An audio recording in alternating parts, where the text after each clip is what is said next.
एक घुप अंधेरा, इतना गहरा कि जहां हाथ को हाथ दिखाई न दे। ये जमीन समंदर की हजारों फुट गहराई है, जहां सूरज की रोशनी भी दम तोड़ देती है। और इस होलनाक अंधेरे में एक दीव हैकल मखलूक तैर रही है, जिसके पेट में एक जिंदा इंसान मौजूद है।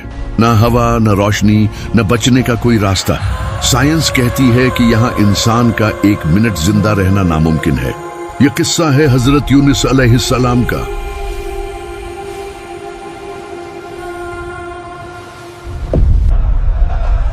हजारों साल पीछे ये मौजूदा इराक का शहर मौसुल है, जिसे उस जमाने में नीनवी कहा जाता था। ये कोई छोटी मोटी बस्ती नहीं थी, बल्कि 1 लाख से जायद लोगों का एक बहुत बड़ा शहर था, जो अपनी ताकत और दौलत के नशे में चूर था। लेकिन दौलत और ताकत इंसान को अक्सर अंधा कर देती है। नीनवी के लोग बुतों की पूजा करते थे, जुल्म आम था और इखलाकी गिरावट अपनी इंतहा को पहुंच चुकी थी। हजरत यूनुस अलैहिस्सलाम दिन रात उन्हें एक अल्लाह की तरफ बुलाते, उन्हें समझाते कि इन पत्थरों को छोड़ दो, ये तुम्हें न नफा दे सकते हैं न नुकसान। लेकिन कौम का जवाब क्या होता? तमस्खर, मजाक और धमकियां। वो कहते कि ऐ यूनुस, अगर तुम सच्चे हो तो ले आओ वो अजाब जिससे तुम हमें डराते हो। सालों गुजर गए।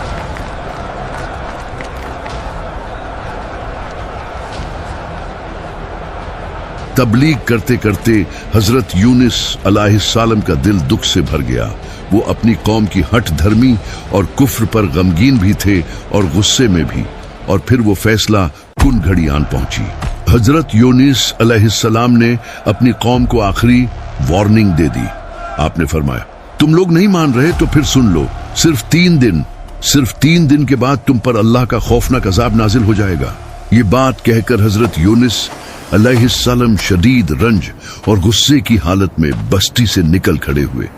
यहाँ एक बहुत नाजुक बात समझने की जरूरत है। नबी अपनी मर्जी से अपनी ड्यूटी नहीं छोड़ता जब तक अल्लाह का हुक्म न आ जाए, क्योंकि अजाब का वादा हो चुका था। इसलिए हजरत यूनुस अलैहिस्सलाम समझे कि अब यहाँ से निकल जाना ही बेहतर है। लेकिन अभी अल्लाह की तरफ से हिजरत का वाज़ेह हुक्म नहीं आया था। बस यही वो इज्तिहादी लग़ज़िश थी जिसने उस कहानी का रुख मोड़ दिया। अब बस्ती छोड़कर दूर निकल गए, उस यकीन के साथ कि अब ये कौम तबाह हो जाएगी। तुमने सुना? यूनुस कह रहे थे कि अजाब आने वाला है। सालों से वो यही कह रहे हैं। कौन सा अजाब? हम तो ताकतवर लोग हैं। उधर क्या हुआ? पहले दिन कुछ नहीं हुआ, दूसरे दिन भी खामोशी रही। लेकिन जैसे ही तीसरे दिन का सूरज तुलुआ हुआ, नीनवी के आसमान का रंग बदलने लगा। फिजा में एक अजीब सी घुटन पैदा हो गई। लोग घरों से बाहर निकल आए। ये क्या हो रहा है? आसमान को क्या हो गया? वो सच्चे थे, यूनुस सच्चे थे। ये अजाब है, ये वही अजाब है।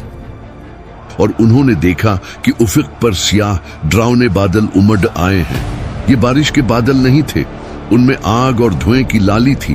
पूरी बस्ती पर हैबत तारी हो गई। उन्हें हजरत यूनुस अलैहिस्सलाम की बात याद आ गई कि 3 दिन बाद अजाब आएगा। वो समझ गए कि ये तबाही का पैगाम है और यूनुस अलैहिस्सलाम सच्चे थे। जब अजाब सिर पर आ चुका था तो कौम के सरदारों ने कहा, तौबा करो, शायद वो रब हमें माफ कर दे। रिवायात में आता है कि वो लोग अपने घरों से निकलकर खुले मैदानों और जंगलों की तरफ भागे। उन्होंने टाट के कपड़े पहन लिए, अपने सिरों पर मिट्टी डाल ली।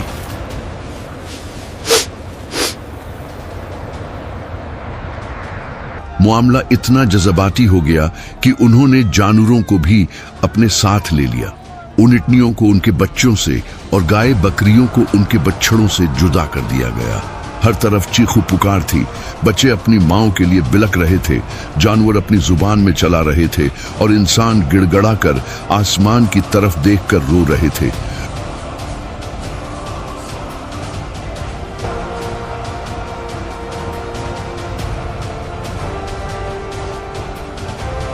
वो पुकार रहे थे, या अल्लाह, ہمیں معاف کر دے، ہم ایمان لائے۔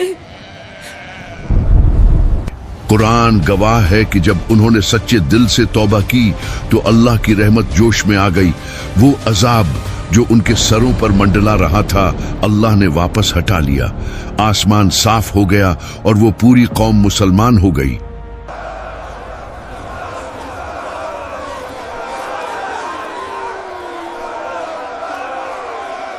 حضرت یونس علیہ السلام اس بات سے بالکل بے خبر تھے کہ ان کی قوم توبہ کر چکی ہے۔ وہ تو یہی سمجھ رہے تھے کہ بستی تباہ ہو گئی ہوگی یا ہونے والی ہے۔ وہ چلتے چلتے سمندر کے کنارے پہنچ گئے۔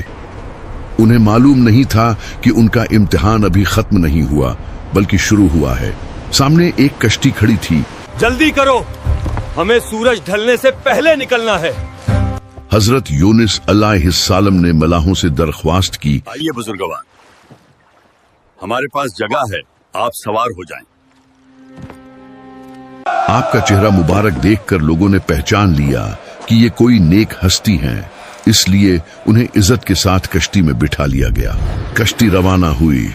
سمندر پرسکون تھا، لیکن جیسے ہی کشتی بیچ سمندر میں پہنچی،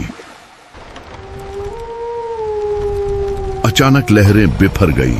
ایک ایسا طوفان آیا جس نے سب کے ہوش اڑا دیے۔ کشتی تنکے کی طرح ہچکولے کھانے لگی۔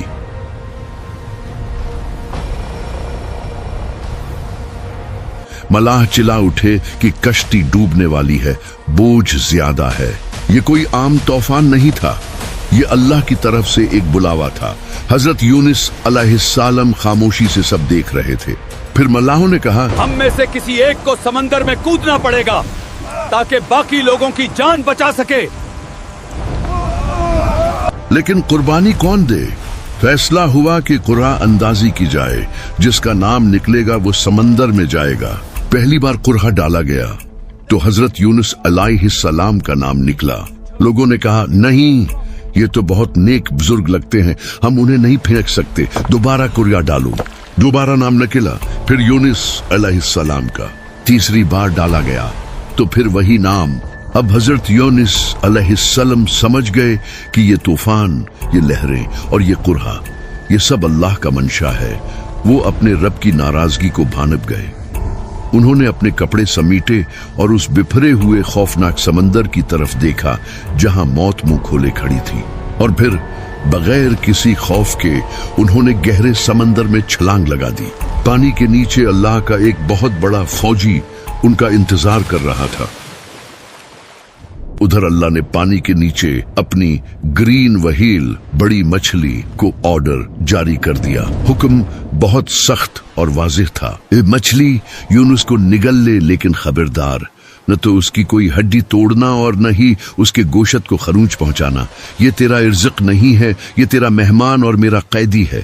جیسے ہی حضرت یونس علیہ السلام پانی میں گرے، ابھی وہ سنبھل بھی نہ پائے تھے کہ اس دیو ہیکل مچھلی نے اپنا جبڑا کھولا اور انہیں ثابت نگل گئی۔ یہ وہ مقام تھا جہاں ایک نبی کی آزمائش اپنی انتہا پر تھی، لیکن حضرت یونس علیہ السلام نے ہمت نہیں ہاری۔ انہوں نے وہیں اسی مچھلی کے پیٹ میں سجدہ کیا اور اللہ سے عرض کی، آئے میرے رب، میں نے تیرے لیے ایسی جگہ سجدہ گاہ بنائی ہے جہاں آج تک نہ کسی نے تیری عبادت کی اور نہ شاید آئندہ کبھی کر سکے گا۔ انہیں سمجھ آ گیا کہ بستی کو اللہ کی اجازت کے بغیر چھوڑنا ہی وہ وجہ تھی جس کی بنا پر انہیں یہاں لایا گیا۔ تیرے سوا کوئی معبود نہیں تو پاک ہے، بے شک میں ہی قصوروار ہوں۔ انہوں نے یہ نہیں کہا کہ اے اللہ مجھے بچا لے یا مجھے باہر نکال دے۔ انہوں نے صرف اللہ کی تعریف کی اور اپنی غلطی مان لی۔ یہ دعا اتنی طاقتور تھی کہ اس نے آسمانوں کا سینہ چیر دیا۔ اللہ تو بس اس اقرار کا منتظر تھا۔ توبہ کا دروازہ کھل چکا تھا، قید کا وقت ختم ہو چکا تھا۔ اللہ نے مچھلی کو حکم دیا کہ میرے بندے کو ساحل پر اگل دے۔ مچھلی نے حکم کی تعمیل کی اور حضرت یونس علیہ السلام کو ایک ویران چٹیل میدان، جسے قرآن نے اراح کہا ہے، وہاں پر اگل دیا۔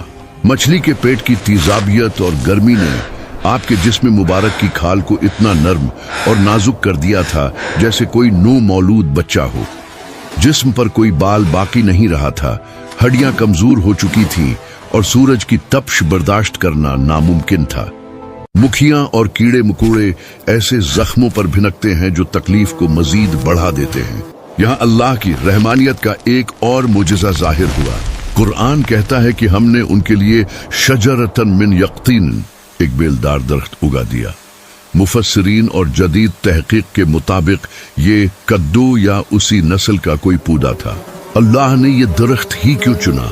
क्योंकि उसके पत्ते बहुत चौड़े और नरम होते हैं जो ठंडा साया देते हैं, और सबसे बड़ी बात ये कि उस पौधे के करीब मक्खियां नहीं आती।